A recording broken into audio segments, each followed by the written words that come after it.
You're addicted to your phone. You're addicted to social media. You're addicted to getting that instant gratification and getting that validation from all these people that you have no idea who they are. You distract yourself on your phone, constantly scrolling from app to app, feeling screen high, just to avoid your real life problems. If you're under the age of 35, you've always been living pretty much with technology. Even since you were a little kid, you always had TV. You had all these gaming systems. And really, from the age of about 11 to 13 is when you started getting on social media.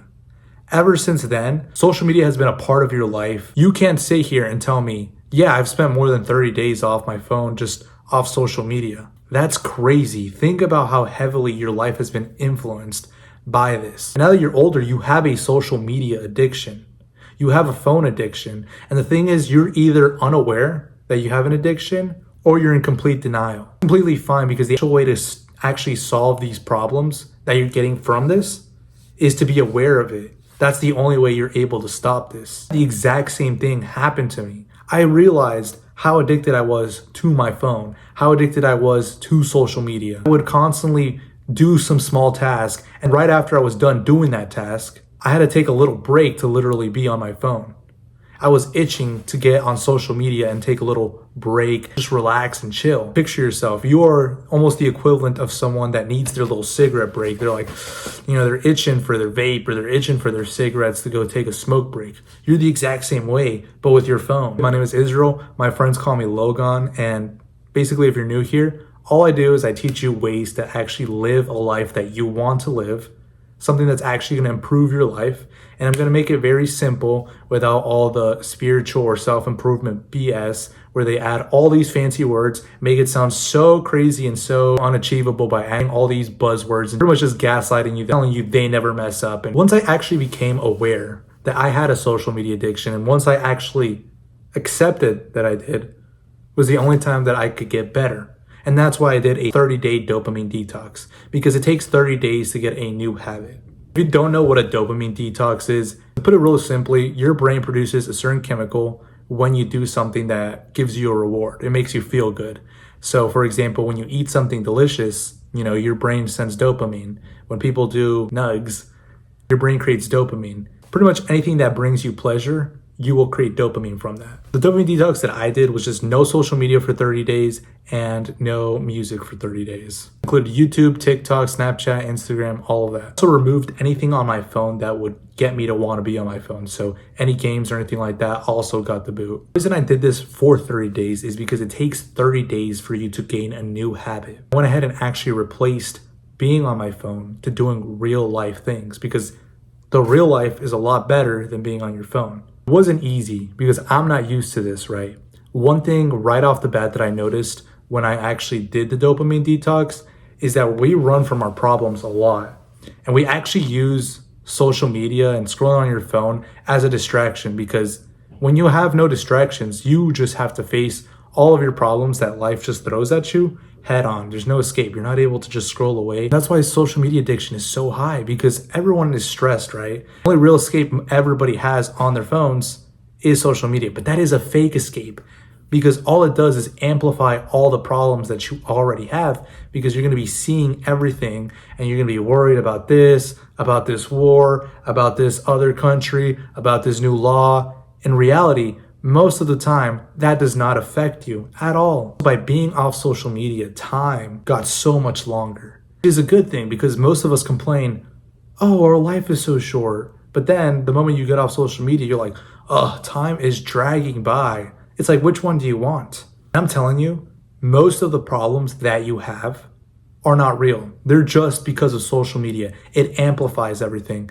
Chances are, if you have any kind of major anxiety, or you're actually just feeling anxious a lot of times, it's because of social media. It amplifies everything. You hear about all this bad stuff. Most people I know don't watch the news because they know how trash the news is. It's a lot of fear mongering. But the thing is, now the new news is just social media, because everyone gets it on there way faster and they get all the details. And the fear mongering is insane. Bro, don't trust most of these people. They literally feed off your energy. They literally feed off you watching their videos, you sharing it, liking it, so you can stay, prepared. But in reality, most of this stuff does not matter. It does not affect you. And they're orchestrating majority of everything that is on the news. When you're actually just off social media, life is so beautiful. Your awareness and your consciousness, whatever you want to call it, increases so much because you don't have all this garbage constantly going into your mind, just destroying your attention span. So you're able to appreciate the small things in life. And literally, your presence goes through the roof. Your presence, your appreciation, all your dopamine levels start to go back to healthy mode. And the thing is, you can't just, like, if you're going to do a 30-day dopamine detox and actually just stop all this BS with the phone and the music and all this stuff all the time, you're going to have to find something to replace it. So, I picked up skateboarding again. Obviously I trained a lot. I work out, I read books, I journaled, I meditated. I hung out with friends a lot more. And the thing is, you want to do all these things because at the end of the day, social media and being on your phone is just a replacement for what you crave, which is connection, which is life. You want to live life because most of the time your life is pretty bland, but it's bland because you spend all your time on social media. It's this negative feedback loop that just keeps going back to back. Your life sucks. You go on social media, you see social media and you're like, wow, they're doing so much fun stuff. Now your life sucks because you're just on social media and it keeps going back to back and you just feel worse and worse and worse. Literally, this is why people always in comment sections say, yo, go touch some grass. Because people are so warped into their phone. They're so locked into social media.